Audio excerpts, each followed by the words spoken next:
வணக்கம்.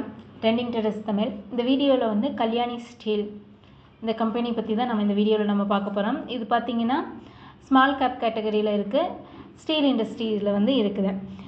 கல்யாணி ஸ்டீல் வந்து இந்த வீடியோவில் வந்து ஃபுல் அண்ட் ஃபுல் டெக்னிக்கலாக தான் பார்க்க போகிறோம். ஓகே, நான் இதுக்கு முன்னாடி வந்துட்டு கொஞ்சம் இந்த லாஸ்ட் குவார்ட்டரில் வந்து ரிசல்ட் மட்டும் பார்த்துட்டு வந்துடலாம். ரெவன்யூ பார்த்திங்கன்னா லாஸ்ட் குவார்ட்டரில் வந்து டிப் ஆகிருக்கு. இயர் ஆன் இயர் வந்துட்டு 7.12% வந்து டிப் ஆகிருக்கு. நெட்டுமே வந்து டிப்பு 15.8% டிப் கொடுத்துருக்காங்க. ROE ரொம்ப நல்லா இருக்குது, 14.62. Price to earning ratio 14.48. PE வந்து ரொம்ப நல்லா இருக்குது, 14.5. ஓகேயா, இப்போ நம்ம வந்து சார்ட்டில் போய் பார்ப்போம். டெக்னிக்கலாக மட்டுமே தான் இந்த வீடியோவில் நம்ம பார்க்க போகிறோம். கல்யாணி ஸ்டீல் பார்த்திங்கன்னா கரெக்டாக வந்து 12/7/2024 கீழே வந்துட்டுருக்குது. 1083 அப்படிங்கிற இடத்துல இருந்து வந்து கீழே வந்துட்டுருக்கு. கீழே வந்து எவ்வளோ வந்திருக்கு அப்படின்னு பார்த்தீங்கன்னா 741 வரைக்குமே கீழே வந்திருக்கு. இந்த 741 எப்போ வந்திருக்குன்னா 19/8 இந்த வாரம் திங்கட்கிழமை தான் வந்திருக்கு.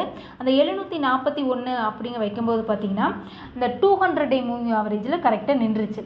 200 டே மூவிங் ஆவரேஜ் அன்றைக்கி வந்து 745 இருந்துச்சு. அதையும் கட் பண்ணி ஒரு 4 ரூபா கீழே வந்திருக்கு. ஆனால் க்ளோஸ் வந்து மேலே போயிடுச்சு, 767 வரைக்குமே மேலே போயிடுச்சு. கரெக்டாக வந்து 50 டே மூவிங் ஆவரேஜில் வந்து நின்றுருக்கு கல்யாணி ஸ்டீல். ஓகேயா, க்ளோஸ் வந்து பார்த்திங்கன்னா நேற்றுக்கினுடைய க்ளோஸ் வந்து 789 வந்து க்ளோஸ் ஆகிருக்குது. ஓகேயா, அது மட்டும் இல்லை, வீக்லியில் பாருங்கள், வீக்லியில் வந்து ஒரு பேட்டர்ன் ஃபார்ம் ஆகிருக்குது. என்ன பேட்டர்ன் அப்படின்னு பார்த்தீங்கன்னா கப் அண்ட் கேண்டில் பேட்டர்ன் வந்து ஃபார்ம் ஆகிருக்கு. நான் இப்போ கப் அண்ட் கேண்டில் வந்து ட்ரா பண்ணுறேன்.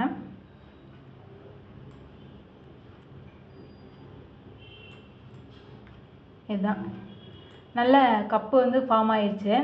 ஃபார்ம் ஆகிட்டு அந்த நம்ம சொன்னது தான் ஹை வச்சுட்டு கப்பு வந்து ஃபார்ம் ஆகிருக்குது. ஓகேயா, இப்போ கேண்டில் ஃபார்ம் பண்ணியிருக்குது.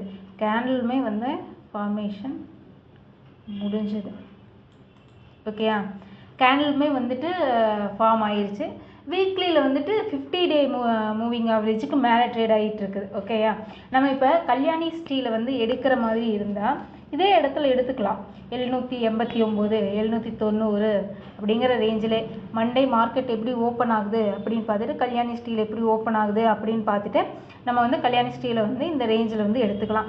ஸ்டாப் அப்படின்னு பார்த்தா இந்த கப்பனுடைய லோ தான் வந்து போடணும். 651 ஸ்டாப் கொஞ்சம் அதிகம் தான், ஆனால் ஒரு 700 ஸ்டாக்குக்கு வந்து இந்த ஸ்டாப் போட்டு தான் ஆகணும். 651 கீழே வந்து ஸ்டாப் போட்டுக்கணும். ஒரு 650 வந்து ஸ்டாப் வந்து வச்சுக்கணும்.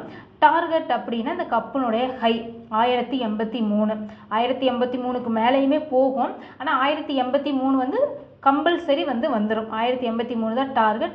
சப்போஸ் 1083 கட் பண்ணும்பொழுது என்ன நடக்குது, அதுக்கு மேலே எவ்வளோ போகுது அப்படின்னு பார்த்துட்டு டார்கெட் வந்து ஃபிக்ஸ் பண்ணிக்கலாம். ஓகே, நன்றி. இந்த வீடியோ உங்களுக்கு பிடிச்சிருந்தா எங்கள் ட்ரெண்டிங் ட்ரேடர்ஸ் தமிழ் சேனலை லைக் பண்ணுங்கள், ஷேர் பண்ணுங்கள், சப்ஸ்கிரைப் பண்ணுங்கள். நன்றி.